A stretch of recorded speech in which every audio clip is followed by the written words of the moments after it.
आज हम लोग बीजी व्यंजकों का लासा और मौसा सीखेंगे।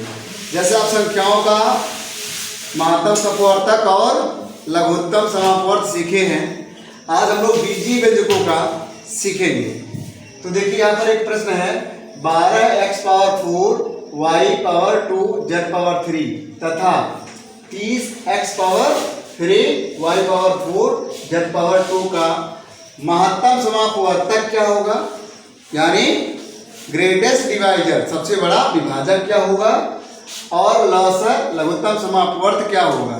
ठीक है, तो देखिए जैसे संख्याओं का करते हैं वैसे ही लगभग यहाँ पे है। ये अगर सीख जाएंगे तो संख्याओं का और अच्छे सीख जाएंगे। देखिए 12x power 4 y power 2 z power 3 को हम गुणनखंड के रूप में लिख दें। किसके रूप में? गुणन के रूप में लिख देते हैं। तो 12 हमारी जो संख्या है इसका जब गुणनखंड हम करेंगे अभाज्य गुणनखंड, तो 4 गुणे 3 आएगा, तो 4 का जब अभाज्य बनाएंगे तो 2 गुणे 2 होगा, तो 2 पावर 2 हो गया, और गुणे 3 पावर 1। और जो ये अक्षर है यानी चर राशियां हैं इनको गुणा के रूप में जैसे घात में है वैसे लिख दीजिए। लिख दिया। दूसरी संख्या 30 है। 30 का जो अभाज्य गुणनखंड है वो क्या है? 2 गुणे 3 गुणे 5 लिख दिया। बाकी जो चर राशियां हैं घातों के रूप में ही उसको गुणा के रूप में लिख दीजिए। ऐसा करने के बाद जब महत्तम समापवर्तक निकालना है, यानी महत्तम समापवर्तक मतलब हुआ इन दोनों में कॉमन क्या है, उभयनिष्ठ क्या है। ठीक है, यानी दोनों किससे किससे कट सकते हैं। तो एक नियम है, उभयनिष्ठ गुणनखंड जो होंगे उनकी छोटी छोटी घात जो होंगी उनके सहित लेकर के क्या कर देंगे, गुणा कर देंगे। उभयनिष्ठ गुणनखंडों का छोटी घात के साथ गुणा। उभयनिष्ठ का मतलब जो दोनों में है, उभयनिष्ठ का मतलब दोनों में है। दोनों में कौन कौन गुणनखंड है? 2 है, 3 भी है दोनों में, x भी है दोनों में, y भी है दोनों में, z भी है दोनों में, है ना। लेकिन इनकी छोटी घातें क्या है? 2 का छोटी घात दोनों देखिए ध्यान से। ये जो उभयनिष्ठ दिख रहा है इसमें उभयनिष्ठ देखेंगे छोटी घात ही उभयनिष्ठ होती है। कौन सी घात उभयनिष्ठ होती है? छोटी घात। अगर दोनों जगह है तो दोनों जगह को देखते हुए 2 की छोटी घात लिख दीजिएगा। 3 देखिए दोनों जगह है तो उसकी छोटी घात क्या है? 1 ही है। x दोनों जगह है, x क्या है? दोनों जगह है। अब इसमें छोटी घात x की कितनी है? 3 है। फिर y दोनों जगह है, इसमें कॉमन क्या होता है? छोटी घात कॉमन हो जाती है। यहाँ पर दोनों जगह क्या है? एक 2 घात है। z दोनों जगह है ना, लेकिन इसमें छोटी घात आपको देखना है, क्या हो जाएगा? 2 हो जाएगा। छोटी घातों के साथ सभी उभयनिष्ठ गुणनखंडों का जब गुणा करेंगे तो क्या मिल जाएगा? महत्तम समापवर्तक मिल जाएगा। अब गुणा कर दीजिए तो देखिए क्या मिलेगा? 2 दिया है 6, और इसके बाद x का पावर 3, x का पावर कितना हो जाएगा? 3, y का पावर कितना होगा? 2, और z पावर कितना होगा? 2। यही महत्तम समापवर्तक यानी सबसे बड़ा विभाजक होगा। इससे भाग देंगे तो पहला वाला भी पद कट जाएगा, उससे भाग देंगे तो भी कट जाएगा। ठीक है, अब इसको इस तरह से भी आप समझें, गुणन के रूप में नहीं भी लिखेंगे तब भी आप जल्दी से उत्तर दे सकते हैं।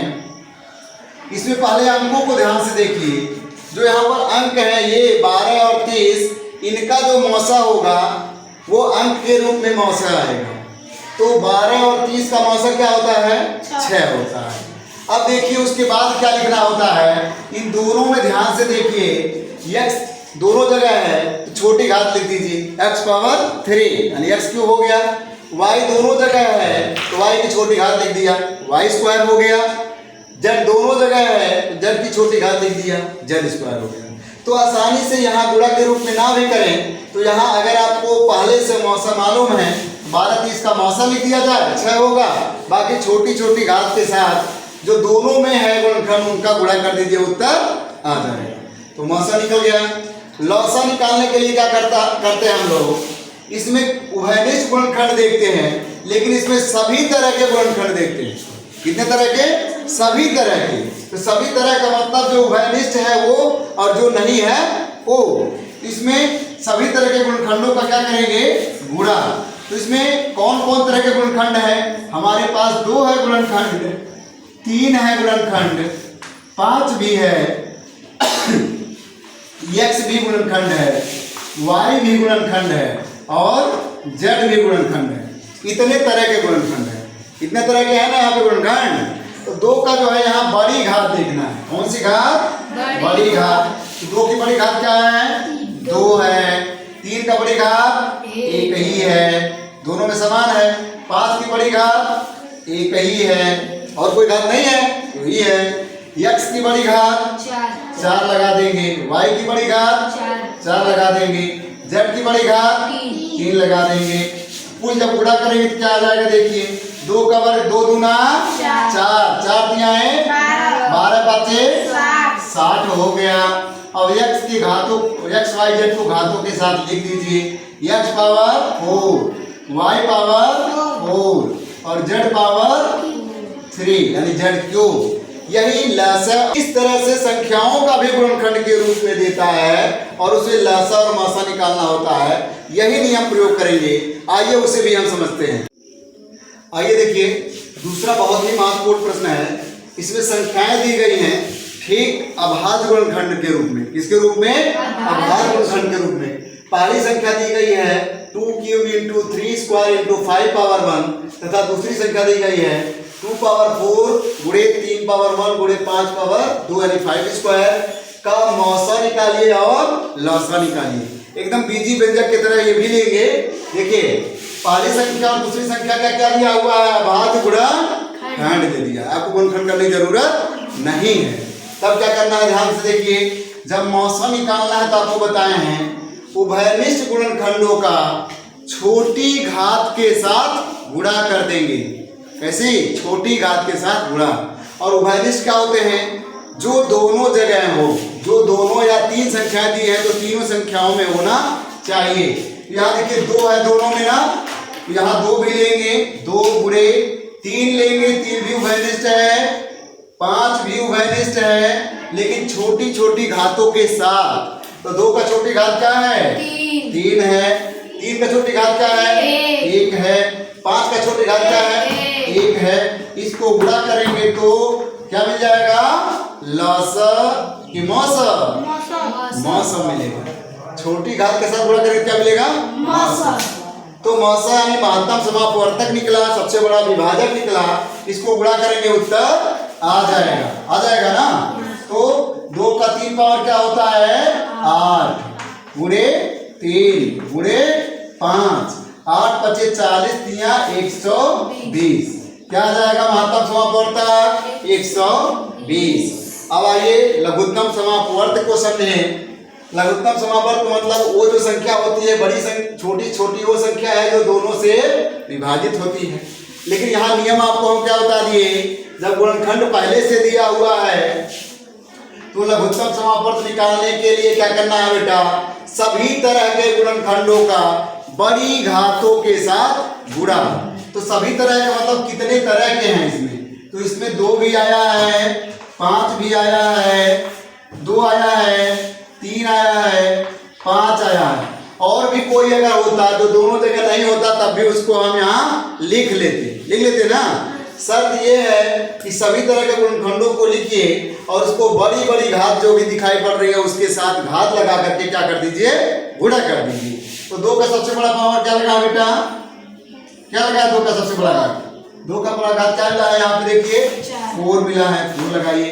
3 का बड़ी घात क्या है, 2 है। 5 का बड़ी घात क्या है, 2 है। यही उसका क्या हो जाएगा, लघुत्तम समापवर्तक। क्या हो जाएगा, लघुत्तम समापवर्तक। इसको हल कर दीजिए, या तो ऐसे ही उत्तर आपको कंपटीशन में देता है या तो गुणा करके दे देता है। तो 2 का 4 पावर है, 2 दूना 4 दूना 8 दूना 16 हो जाएगा, गुणे 3 त्रिका 9 हो जाएगा। 5 का वर्ग क्या हो जाएगा, 25 हो जाएगा।